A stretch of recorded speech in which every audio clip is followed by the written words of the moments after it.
अभी माननीय मंत्री जी ने कहा कि मात्र 90,000 शिक्षकों की बहाली हो जा रही है, करनी है, जो प्रक्रियाधीन है, जबकि बिहार में 5 लाख शिक्षक की आवश्यकता है। तो एक्ट के हिसाब से भी और बिहार की आवश्यकता के हिसाब से भी अभी 5 लाख शिक्षकों की आवश्यकता है।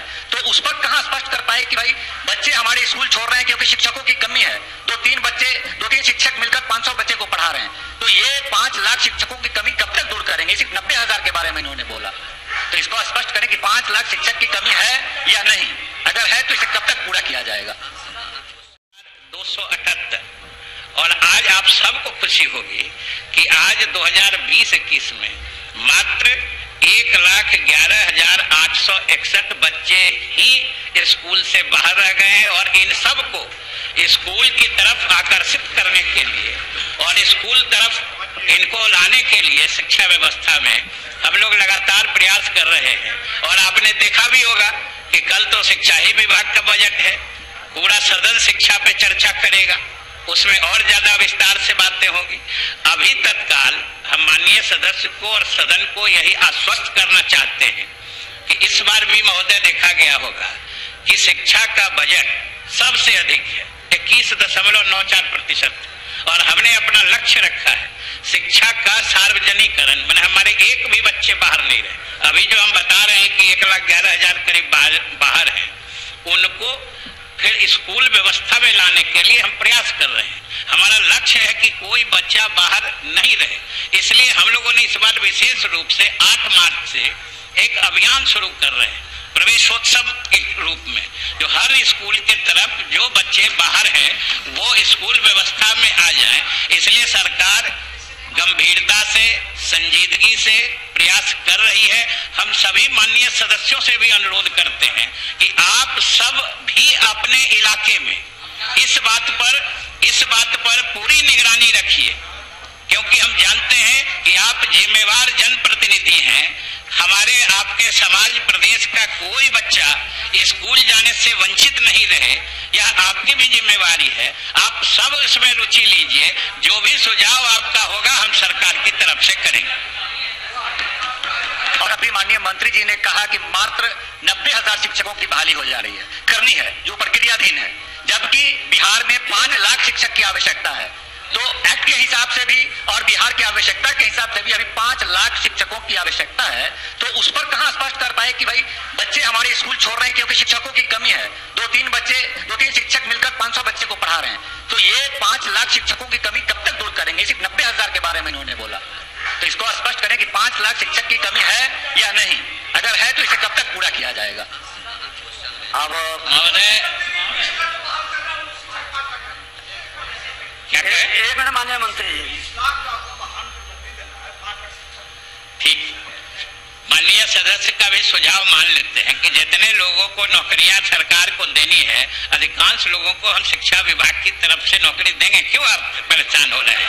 चलिए, और आप आगे बढ़िए।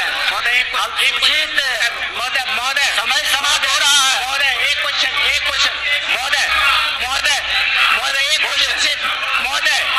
महोदय हम लोग क्वालिटी एजुकेशन की बात करते हैं। महोदय हम सिर्फ, मेरा एक ही सवाल है महोदय, भूमिका मत बनाइए, सीधे पूरा पूछ लीजिए एक लाइन। महोदय मेरा निवेदन है आपके माध्यम से शिक्षा मंत्री से, महोदय जब भी हम लोग क्वालिटी एजुकेशन की बात करते हैं तो क्वालिटी इंफ्रास्ट्रक्चर और क्वालिटी टीचर होती है। महोदय आज के दिन में जितने भी शिक्षक हमारे हैं, आपके माध्यम से शिक्षा मंत्री जी से निवेदन करते हैं, जितने भी टीचर्स ट्रेनिंग कॉलेज या स्कूल खोले गए हैं, सभी शिक्षक की मैंडेटरी उसको 3 महीने के बाद 15 दिन का रिफ्रेशमेंट कोर्स जरूर करा दें, ताकि जो भी शिक्षक है। सुझाव है, बोलिए। आज आलम जी आपका खत्म हो गया पूरा। सर मैं पूछ लेता हूँ, क्या यह बात सही है कि एकीकृत जिला सूचना प्रणाली की रिपोर्ट के अनुसार बिहार के सरकारी तथा अनुदानित स्कूलों में वर्ष 2014-15 की तुलना में 2018-19 में 40 लाख बच्चों का नामांकन कम हुआ है? सर 4 साल के अंतराल में जहां बढ़ना था वहां कम हुआ है। तो क्या माननीय मंत्री, जो हमारे बड़े संजीदा मंत्री, हम लोग इससे उम्मीद भी करते हैं शिक्षा में जवाब दिया महोदय। मैं तो माननीय मंत्री ने जो सवाल दिया, जवाब दिया सर, चलिए दिन भर खड़े वही वाला है, विस्तार से जवाब दिया, लेकिन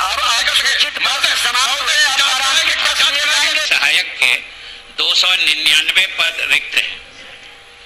खंड 3, वस्तु स्थिति यह है कि राज्य के विश्वविद्यालयों महाविद्यालयों के अंतर्गत पुस्तकाध्यक्ष जो यूजीसी की योग्यता न रहने पर सहायक पुस्तकाध्यक्ष, पुस्तकालय सहायक के पद तृतीय श्रेणी के गैर शैक्षणिक पद हैं।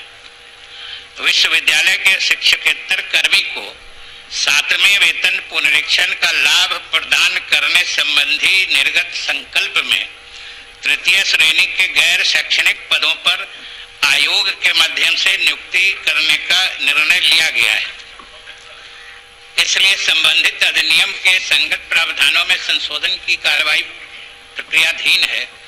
राज्य के विश्वविद्यालयों में पुस्तकालय अध्यक्ष का पद यूजीसी के प्रावधानानुसार ये शिक्षक के समतुल्य श्रेणी के पद है। यूजीसी के द्वारा निर्धारित योग्यता के अनुसार विहित प्रक्रिया अपनाकर नियुक्ति की कार्रवाई की जाएगी। खंड 4, 3 में उत्तर सन्निहित।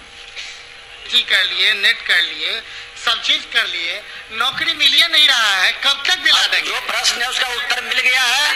श्री मुकेश कुमार यादव, मंत्री शिक्षा विभाग। उत्तर ऑनलाइन आपको मिला है ना, आप देखे हैं, आप तो संलग्न है। उत्तर ऑनलाइन में उत्तर डाला है तो उसको देखने का प्रयास करिए, सर्टिफिकेट पर दिया जाए। माननीय मंत्री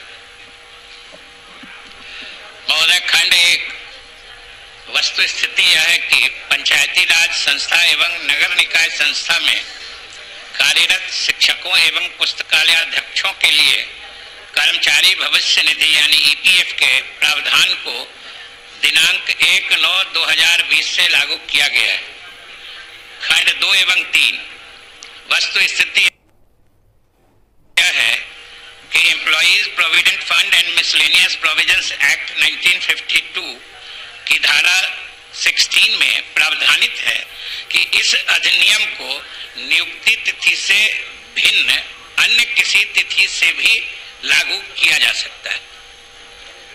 सरकार तो इन उत्क्रमित उच्च माध्यमिक विद्यालयों के लिए विभिन्न विषयों में शिक्षकों की तत्काल नियुक्ति का विचार रखती है, लेकिन शायद सदन अवगत है कि जो हमारी नियुक्ति प्रक्रिया चल रही थी वो कुछ कारणों से न्यायालय में उससे संबंधित मामला लंबित है और उसे रोक दिया गया है। हालांकि हम लोगों ने सरकार के तरफ से आईए यानी इंटरलोक्यूटरी एप्लीकेशन दाखिल करके हमने सरकार की तरफ से न्यायालय से इजाजत मांगी है कि आप जो भी बताना चाहते हैं, चाहे आरक्षण के जो नियम है, चाहे दिव्यांगों के बारे में जो प्रावधान है जिसके आधार पर इसे रोका गया है, हम लोग उनको 100% जो नियम प्रावधान है उसी के तहत करना चाहते हैं। लेकिन आपने नियुक्ति प्रक्रिया पर जो रोक लगा दी है उसमें हमको इजाजत दीजिए, हम तत्काल नियुक्ति करना चाहते हैं। इसलिए सरकार को तुरंत